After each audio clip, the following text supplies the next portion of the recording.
Shalom Bapak Ibu Saudara-saudaraku, selamat pagi. Senang sekali kalau kita masih bisa bersekutu bersama dengan firman Tuhan. Buka hati terus untuk mendengarkan firman Tuhan, supaya kita semakin diteguhkan dalam iman. Dengarkanlah firman Tuhan dengan sungguh-sungguh. Jangan sampai firman Tuhan itu hanya berlalu begitu saja, sehingga dia tidak berproses dan tidak berpengaruh apa-apa. Tuhan Yesus memberkati kita. Amin. Bapak Ibu Saudara-saudara, firman Tuhan yang menjadi renungan buat kita hari ini yaitu yang diambil dari Markus pasal yang kelima ayat yang ke-34. Tetapi sebelumnya marilah terlebih dulu kita menyerahkan hati dan pikiran kita untuk diterangi oleh Roh Allah. Mari kita berdoa.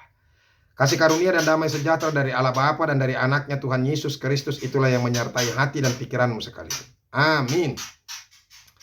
Bapak Ibu Saudara-saudara, Markus 5 ayat yang ke-34 dikatakan demikian. Maka katanya kepada perempuan itu, "Hai anakku, imanmu telah menyelamatkan engkau. Pergilah dengan selamat dan sembuhlah dari penyakitmu." Demikianlah firman Tuhan. Bapak Ibu Saudara-saudara, tadi dikatakan imanmu telah menyelamatkan engkau. Apa yang terjadi dalam kehidupan kita itu sesuai dengan apa yang kita imani. Kalau kita mengimani saudara-saudara, sekalipun pergumulan begitu besar, kita tetap akan kuat, maka kita akan kuat. Sekalipun kalau kita imani bahwa kita adalah orang yang mengalami sakit penyakit, tetapi kalau kita imani aku adalah orang yang sehat, aku adalah orang yang sembuh, dan Yesus bisa memulihkan, bisa menyembuhkan aku, maka kita sembuh. Bahkan Yesus berkata saudara-saudara, dia katakan imanmu menyelamatkan engkau. Banyak sekali. Bahkan yang lebih strict lagi saudara-saudara bahwa apa? Jadilah seperti apa yang kau kehendaki. Nah, saudara-saudara, apa yang kau kehendaki? Apakah engkau menghendaki kesembuhan? Apakah engkau mengimani bahwa ada kuasa dari Tuhan? Apakah kita percaya saudara-saudara bahwa Tuhan sanggup melepaskan kita dari segala pergumulan kita, dari segala pencobaan demi pencobaan, dari segala penyakit? Maka itu akan terjadi. Sebab apa yang kita imanilah itu yang akan terjadi. Bagaimana mungkin kita sendiri tidak mengimani apa yang kita inginkan? Tidak akan mungkin. Oleh karena itu, imanilah. Saya kurang ingat. Itu yang dikatakan oleh Yakobus, ya.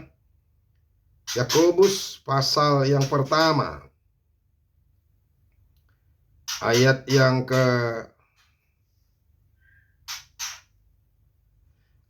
ke-6. Hendaklah ia memintanya dalam iman, dan sama sekali jangan bimbang.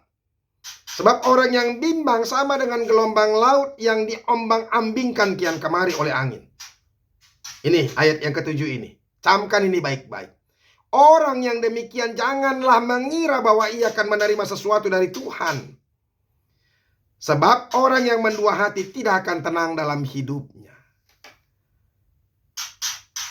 Saudara-saudara, kalau kita meminta sesuatu kepada Tuhan, kita harus teguh hati.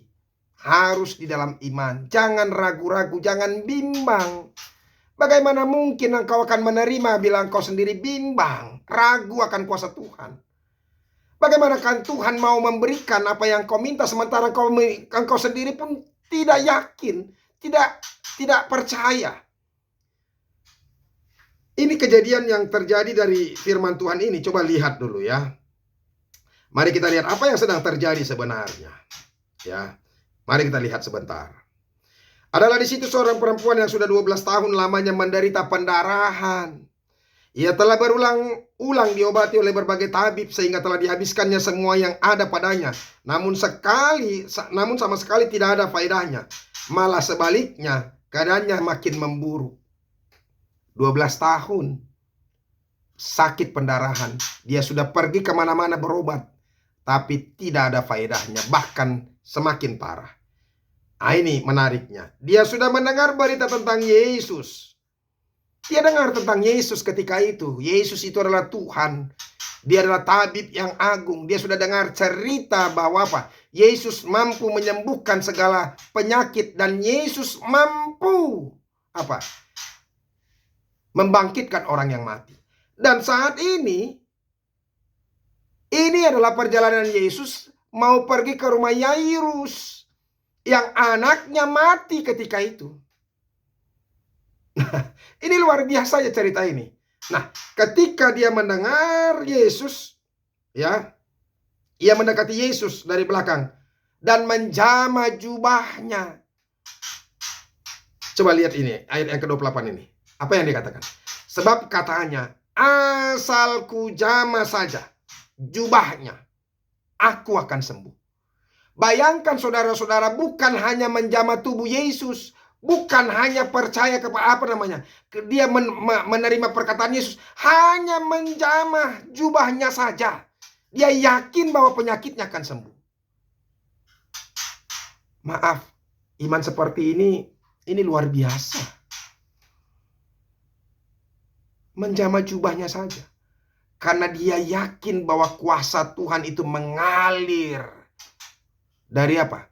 Mengalir dari tubuhnya kepada apa yang dia kenakan.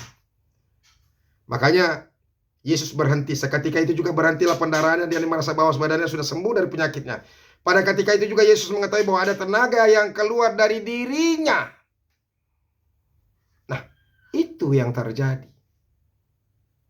Makanya Yesus katakan, ya kan, hari ini melalui firman Tuhan, hai anakku, imanmu telah menyelamatkan engkau.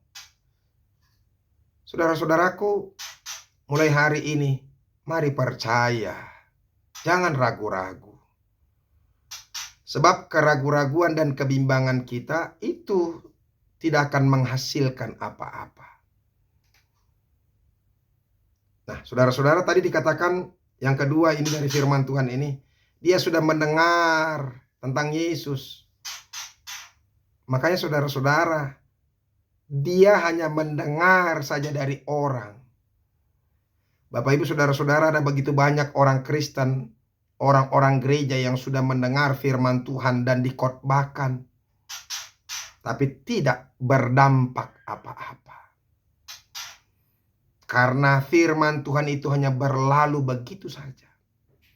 Padahal firman Tuhan berkata, Roma 10 ayat 17, dia katakan, iman timbul dari pendengaran dan pendengaran dari firman Yesus Kristus.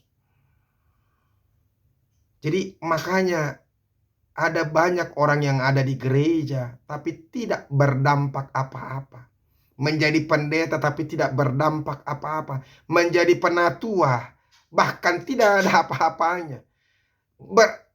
Jadi pengerja gereja, aktif dalam kegiatan song leader, guru-guru sekolah minggu. Tapi tidak berdampak apa-apa. Karena apa? Karena memang firman Tuhan itu berlalu begitu saja. Hanya sekadar mendengar, kemudian tidak berdampak apa-apa. Ini untuk kita semua.